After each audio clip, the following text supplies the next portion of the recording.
to je to. Gotovo je.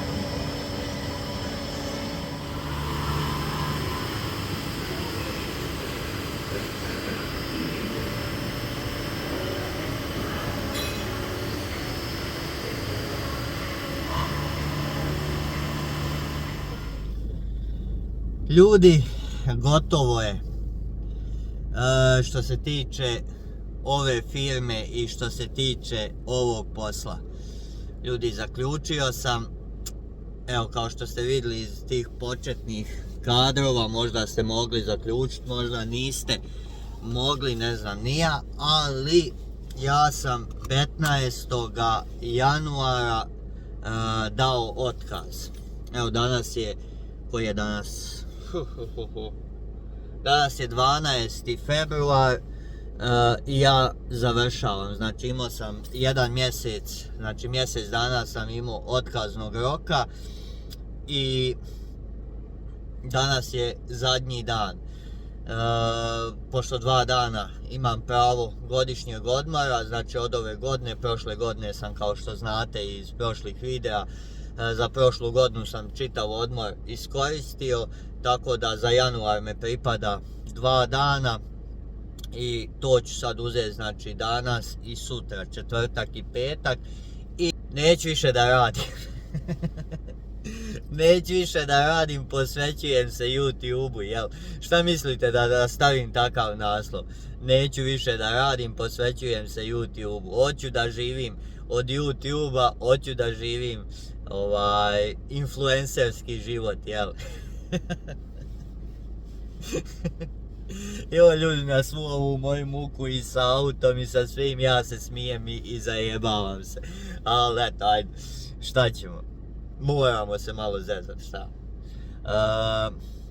U svakom slučaju ne, šalim se, neću da živim od YouTube-a i neću da živim influencerski život, bar ne za sad, jer ne mogu tu ja zaraditi dovoljno za život. Prelazim u novu firmu, prelazim na novi posao. Možda i niste primijetili u meni, ali ja sam neko ko voli neke nove izazove i učiti neke nove stvari, a to mislim da nisam imao priliku da bi naučio u ovoj firmi u kojoj sad radim. Kažem, ništa, sad je takva situacija da se ja idem razdužiti, znači alat razdužiti ključeve, šta ja znam, šta još imam, radno odijelo i tako te neke stvari koje se trebaju razdužiti, ne znam ni ja, voće me oni kroz čitavu proceduru, pa eto kad završim to, onda ću vam i ispričat kakva je cijela procedura bila što se tiče toga. Što se tiče otkaza, znači morate, ako neko ne zna kad daje otkaz, morate znači poslati ili elektronskim putem, to jest mailom, da se zaprimi otkaz, s tim da vam oni moraju potvrditi da su zaprimili taj mail, ili pismenim putem uz znači potpis. Tako da od tog trenutka kad vam oni potpišu ili kad potvrde da ste poslali mail, od tog trenutka vam teče otkazni rok.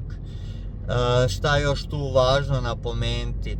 Sad otkazni rok, ja mislim da zavisi, sad nemojte me uzmati za ozbiljno, ako vas interesuje, znači to malo bolje provjerite, ali moje neko saznanje je da otkazni rok zavisi od kolektivnog ugovora firme.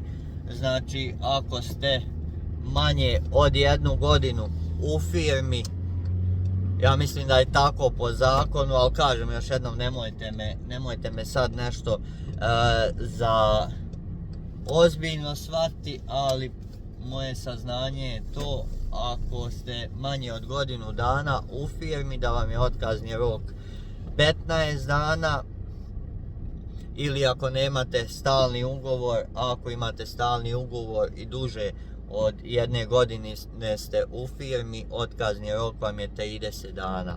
Tako da, eto, to je to što ja sad imam, ta neka saznanja ili ta neka iskustva do sad što sam radio u firmama.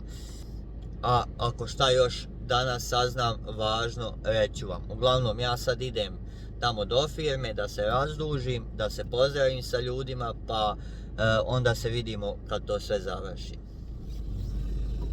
Ljudi. Sam u autu sam. Aha, tu vidim te.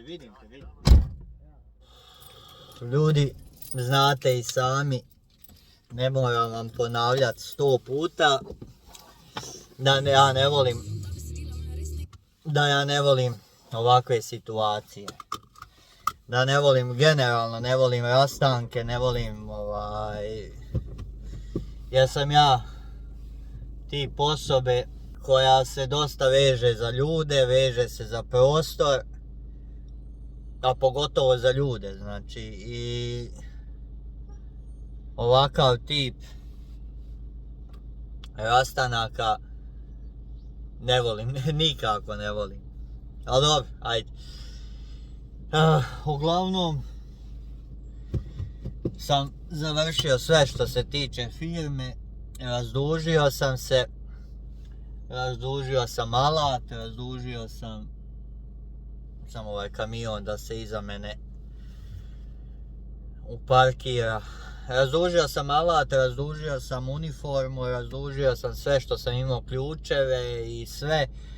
I pozdravio sam se lijepo sa ljudima s kojima sam 3 pune godine dijelio i dobre i loše momente. A naravno, bilo ih je i loših, jel? Da ne pričamo sve u tim nekim superlativima. Što se tiče firme, ovim putem i svi ljudi koji rade u toj firmi, ovim putem se isto zahvaljujem na ukazanom povjerenju, na ukazanoj šansi za posao, za nešto novo što sam učio, i ja mislim da ste vi bili zadovoljni sa mnom i ja sam bio zadovoljan s vama. Tako da zahvaljujem se ovim putem svim radnim kolegama i cijelom vodstvu firme na ukazanom povjerenju. Nemam ništa loše reći za vas, tako da maksimalno smo se trudili i sa vaše i sa moje strane da bude korektno. Međutim, eto, došlo je vrijeme za rastanak. Ja sam neko, kao što sam na početku videa rekao, ja sam neko ko voli izazove, voli se suočiti sa nečim novim, volim napredovat, i jednostavno, eto, dobio sam priliku za sve to, ali na nekom drugom mjestu. Kad kažem napredovat, to jest i što se tiče karijere, znači što se tiče poslovnog napredovanja i što se tiče i ličnog napredovanja, i naravno i financijski dio u ovoj cijeloj priči je isto jako bitan, znači što se tiče i financijskog napredovanja. Tako da još jednom, eto, zahvaljujem se svima.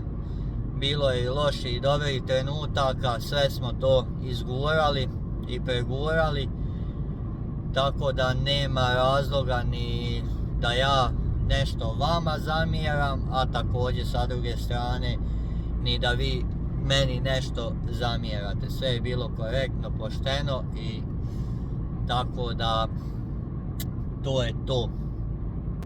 Mene od ponedjeljka čeka novi izazov. Odmah u ponedjeljak, znači počinjem raditi u drugoj firmi. Sasvim neki drugi posao, drugačiji opis posla u odnosu na ovaj što radim sad. Tako da me to izuzetno veseli i izuzetno sam motivisan zbog toga. I nakon svega što se izdešavalo u ovo zadnje vrijeme, što se tiče mene, ja mislim da je neminovno da se neka promjena morala desiti. Ja se nadam na bolje. Ali tu je vrijeme će pokazati sve to. Tako da, ljudi, ja odo sad popiti jednu kafu, da se smirim i onda polako idem kući. Znači, eto, danas je taj četvrtak, znači danas i sutra piše mi se odmor, to kao što sam na početku videa rekao, tako da to je to u svakom slučaju. Ništa, idem sad, kažem, popit kafu, pa onda čujemo se u nastavku videa.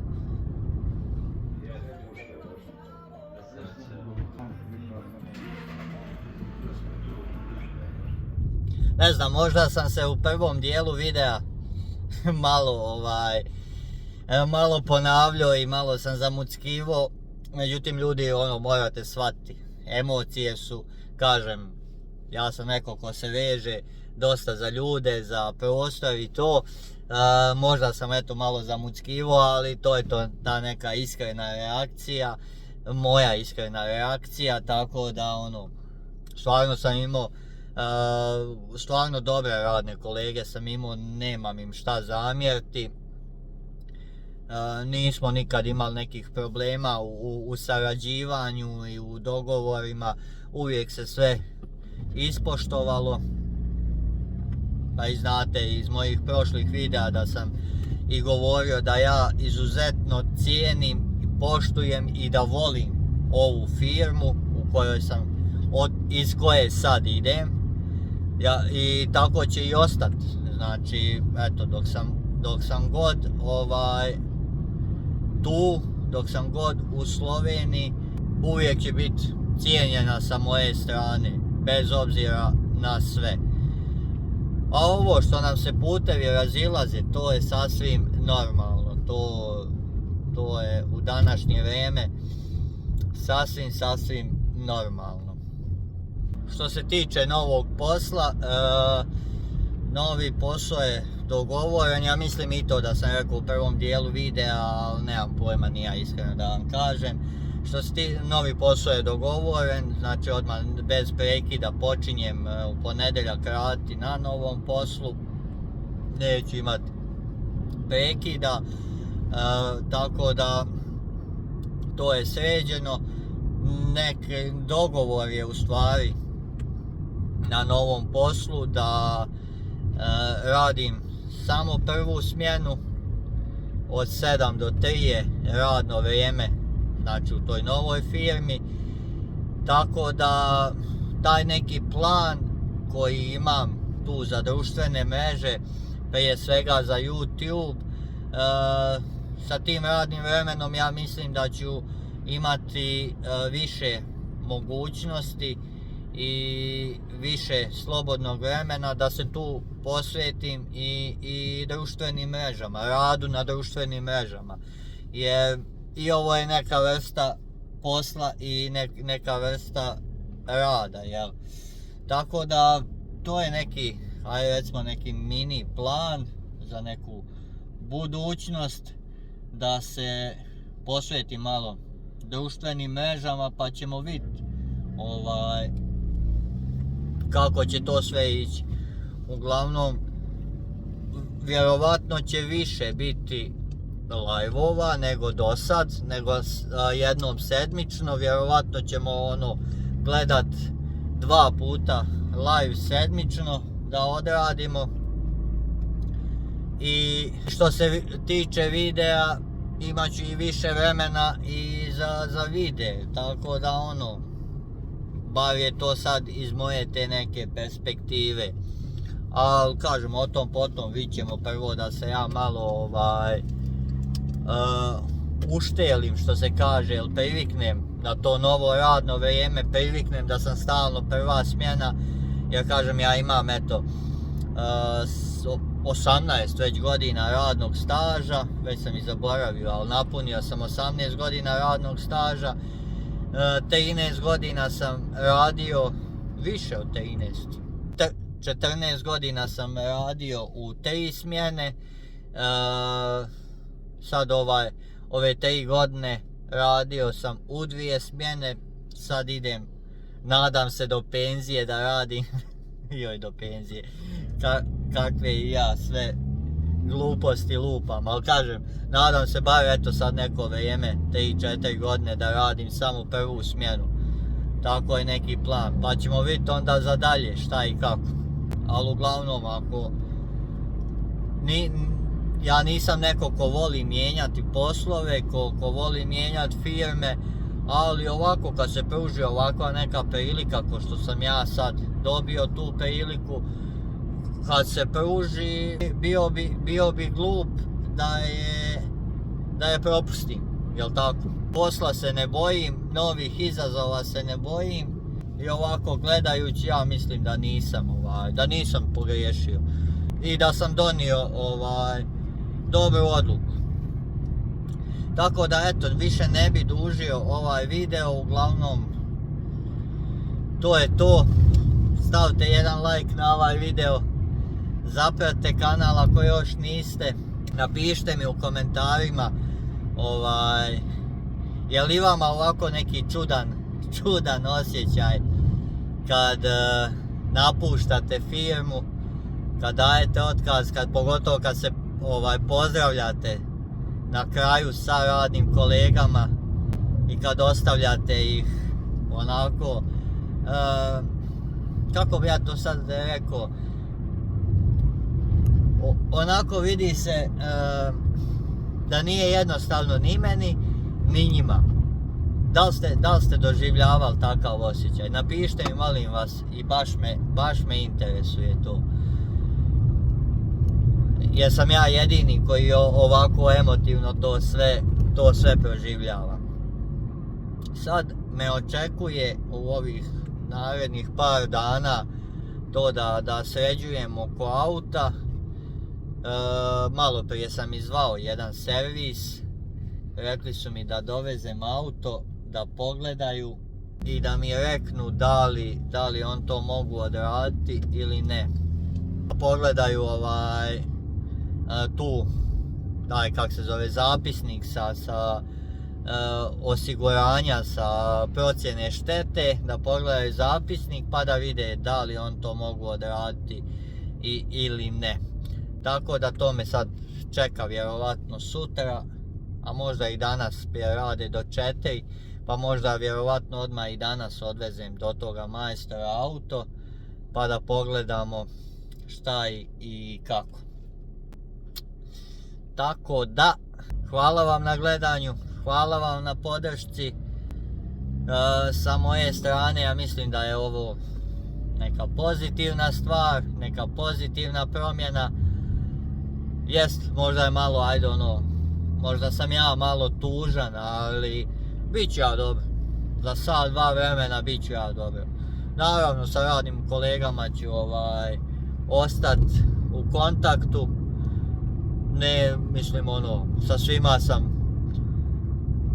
u jako dobrim odnosima.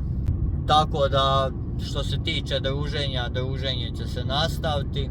Nema razloga da se ne nastavi. I tako, jednostavno, ne znam više šta bi rekao na ovu temu. Još jednom hvala vam na gledanju, hvala vam na podršci, pa se mi vidimo i čujemo vjerovatno u nedjelju u live-u.